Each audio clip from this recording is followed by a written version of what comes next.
those kinds of things. Your main concern in this place.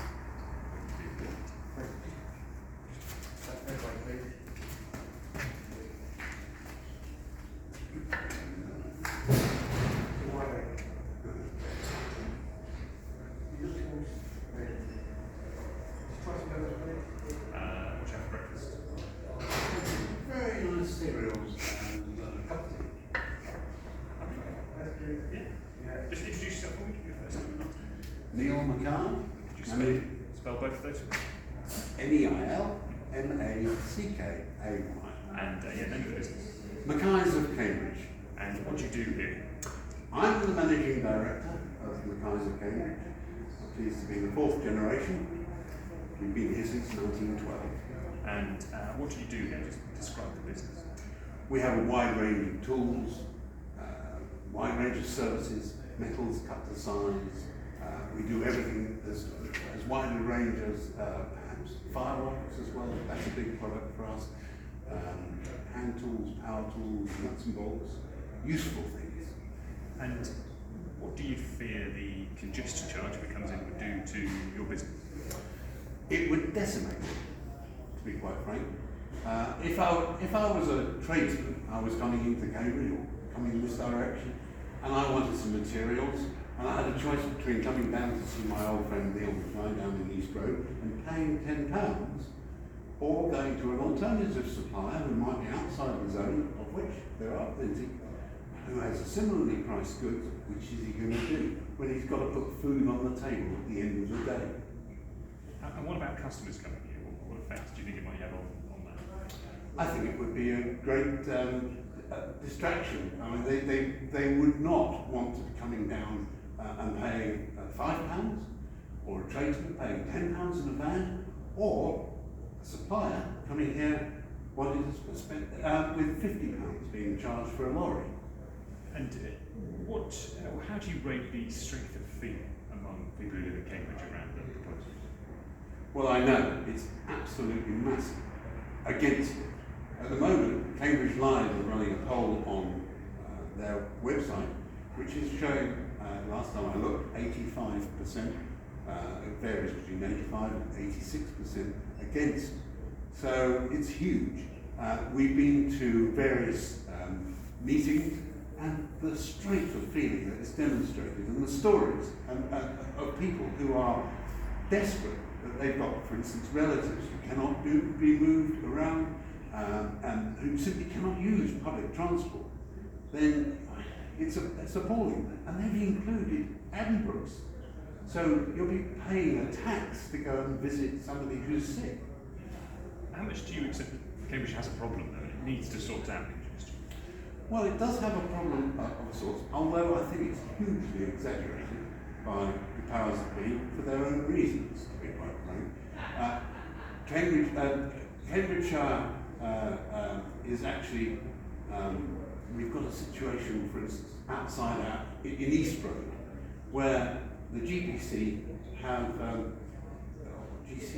have created congestion by narrowing the lanes, so cars can only go in one lane, and they've given a massive wide lane for cyclists. Now that's caused a problem insofar as emergency vehicles coming through there, the cars can't get out of the way. They've slightly altered the scheme and taken some of the magic wands out of the street, so in theory cars can go through, but lorries couldn't, and certainly buses couldn't go through those gaps. And emergency services are getting held up. I'm doing a filming a series on going out there and filming at night to actually get some evidence, which I'm going to pass on to the authorities. So you don't accept the very earliest premise that Cambridge has a problem with congestion? The statistics that are being put about are incorrect, and Cambridge, the last record I saw, had the second best air quality in the whole of the country in terms of a city. There was a report. The GCP are trying to promote the fact that we've got bad air quality. We haven't got bad air quality. It's absolutely ridiculous. Why would they do that? Why would they cook up an issue if there wasn't really one there to fix? Personally, I believe that the whole thing is a bit of a gravy train. They've got people there, they have the most enormous management structure associated to this. The Greater Cambridge Partnership, you look at the wages they're paying out, they've got £500 million they're being given by the government. Well, their chief executive is receiving 167,000. At that rate, they're going to burn through their 500 million extremely quickly, and they won't be improving our infrastructure. At the moment, all they're doing is trying to create congestion in order to justify the congestion charge. And how big of a threat to your business would a congestion charge be? Huge, absolutely huge. In a previous iteration of this, they came along a few years ago with a thing called the City Deal, where they were going to close main routes into Cambridge at the peak periods. And on that occasion, the person designing the system told us my customers could come on bikes. This time around, we've got a situation where the growth and strategy manager told me that my suppliers should supply at the weekends. Absolutely ludicrous. Look at the sort of materials we're bringing. You can't take those on a bus. Absolutely ludicrous. What planet are these people coming from?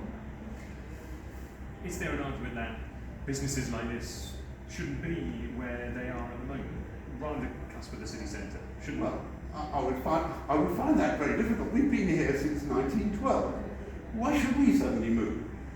Just to solve their problem. We're an awkward, we're extremely awkward for the GCP. We are a business that brings heavy lorries into town, which is what they don't want, bringing materials that people actually do want. And they require these things. I mean, we are suppliers to the university. We built the very first radio telescopes in the country. We've had Nobel Prize winners come here to find solutions to problems. We've got a situation where we're kind of being driven away. They want us to move out of town. They want us to move to some no-name industrial estate somewhere and tell all our customers to come out there.